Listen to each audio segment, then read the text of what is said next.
Partita la finale dei 100 d'Orso, una gara interessante con Laura Letrari che sicuramente parte da favorita. Letrari eclettica, mistista, farfallista, stile liberista e dorsista, parte da favorita in virtù anche del miglior tempo di qualificazione nuotato da lei. Il primato della manifestazione della Pellegrini 1.00 e 07 che vinse questa gara qui nell'edizione del 2009. Letrari, attenzione alla panziera lì vicino, 29-22 Letrari, 29-41 panziera. La Letrari aveva vinto i 100 d'Orso agli invernali del 2010, panziera che passa al comando ai 150 metri e prova ad andare via in cerca della vittoria, in casa in cerca di un possibile primato.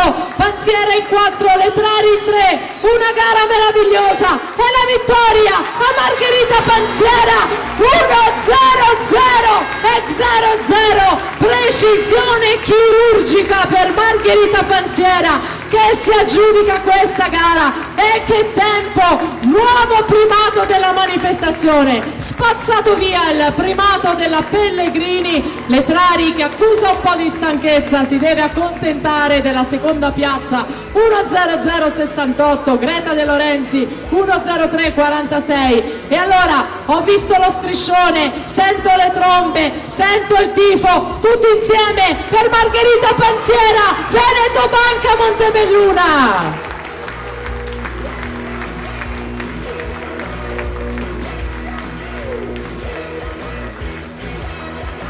Che festa con i nostri pinguini che danzano ancora un record in un'edizione